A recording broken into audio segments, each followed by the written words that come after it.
How's it going, everyone, and welcome back to Rangers Rundown. Today we're going to be talking about one of my personal favorite players, Mika Zibanejad. I think hockey fans everywhere, regardless of team affiliation, can agree he was one of the MVPs of the league this year. Later in the video, we'll get into the absolutely monstrous season he just had, but I want to start from the beginning so I can give an entire picture of this player. Before entering the NHL, Zibanejad played very well in Sweden. He represented them in the under 16, 17, 18, and 20 World Championships. In the 2009 under 17 World Championships, he notched 5 goals and 4 assists in 6 games. He led the tournament in goals and helped lead Sweden to a bronze medal.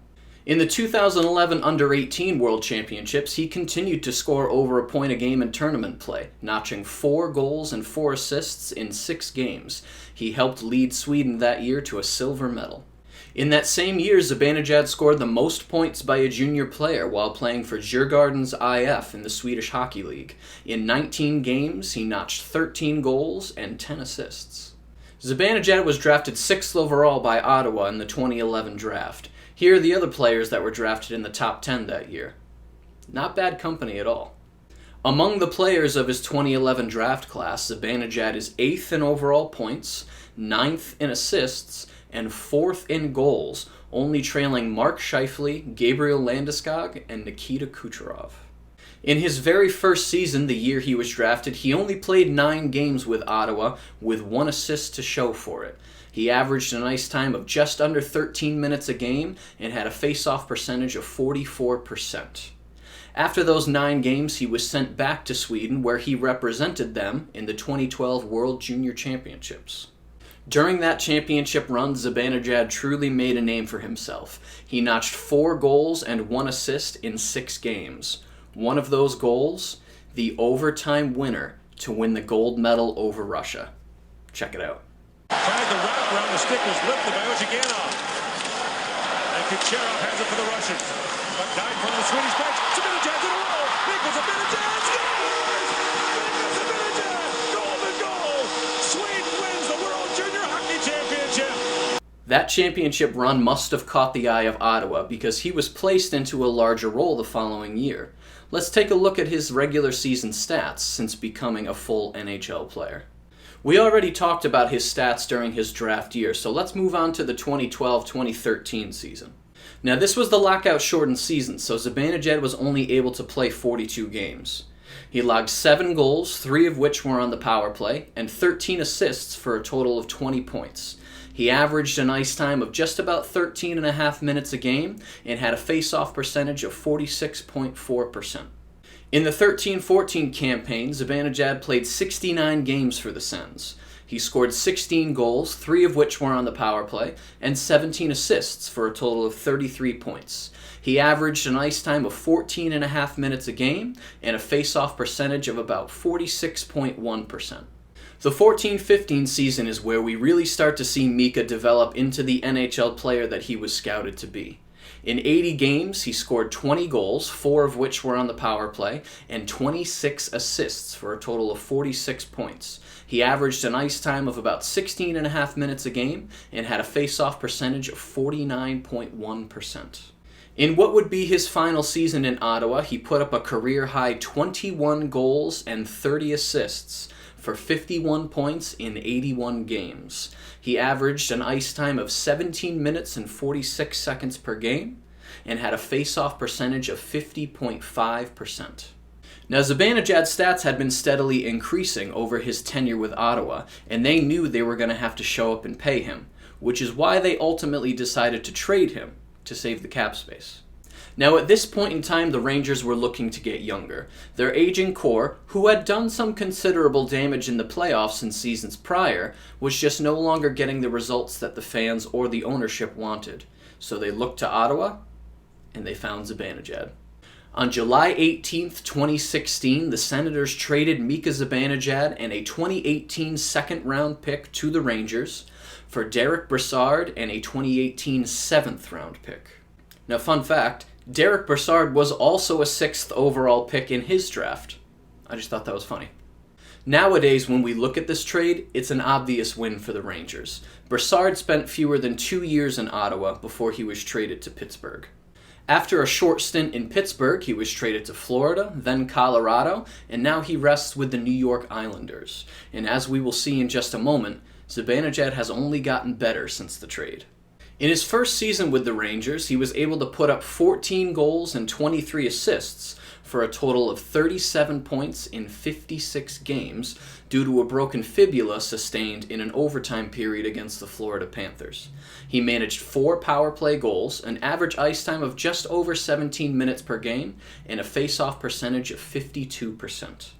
In his second season with the Rangers, his overall numbers improved. He scored almost twice as many goals as he had the previous year, with 14 of them being on the power play. Tack on another 20 assists for a total of 47 points in 72 games. His average ice time per game was just about 18 minutes, and his face-off percentage was just above 15%. Also in 2018, Zibanejad had the honor of representing Sweden at the World Championships. He notched 6 goals and 5 assists for 11 points in 10 games, helping to lead Sweden to a gold medal against Switzerland. In the 18-19 season, he played all 82 games and racked up an impressive 74 points, including 44 assists and his first 30-goal campaign.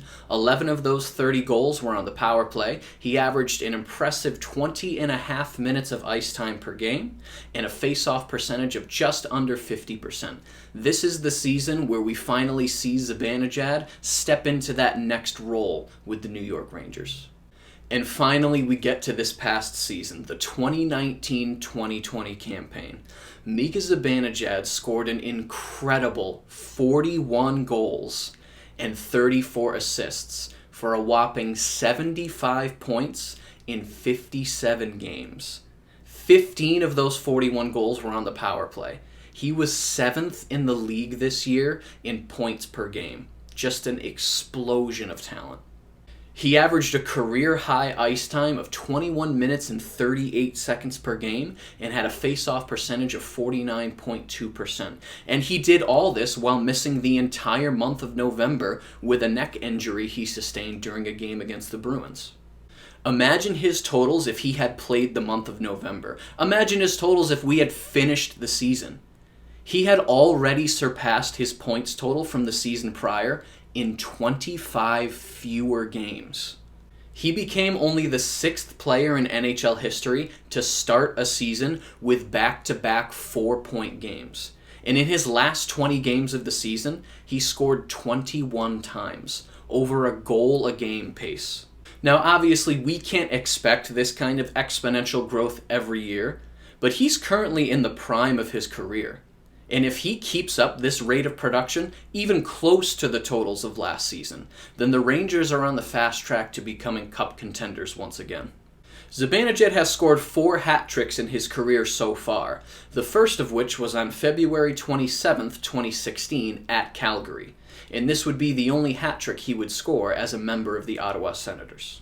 His next 3 hat tricks have all been with the Rangers, those occurring on January 31st, 2019 at New Jersey, October 5th, 2019 at Ottawa, and that amazing 5-goal masterclass on March 5th, 2020 at home against the Washington Capitals. He's only the 4th player this millennium to achieve the feat of 5 goals in a single game, the most recent one being Patrik Laine back in 2018. Zibanejad has only seen NHL playoff action 3 times in his career so far. In the 2013 playoffs, Ottawa was able to get past Montreal in the first round, but failed to get past Pittsburgh in the second.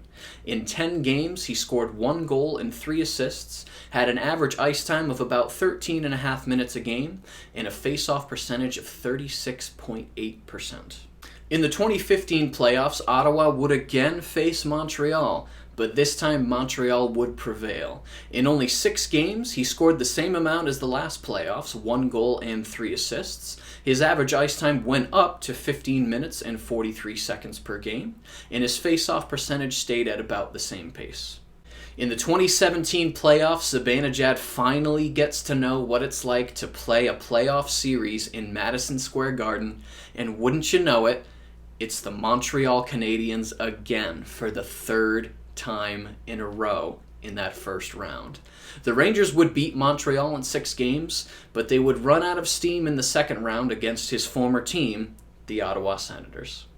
In 12 playoff games, he notched 2 goals and 7 assists, an average ice time of just under 18 minutes a game, and a much improved face-off percentage of 46.8%.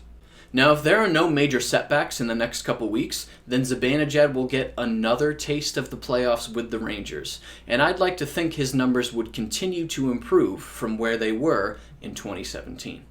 Mika Zibanejad has been and will continue to be a key piece of this Rangers team. He's a leader in the locker room and on the ice. He proves himself time and time again in games, and he never squanders an opportunity that's given to him. Of all the players on the team, I would most like to see Mika as the team's next captain. He's earned it. If you like this video and you'd like to see more videos like it, then be sure to hit the subscribe button. Thank you so much for watching, and I will see you in the next rundown.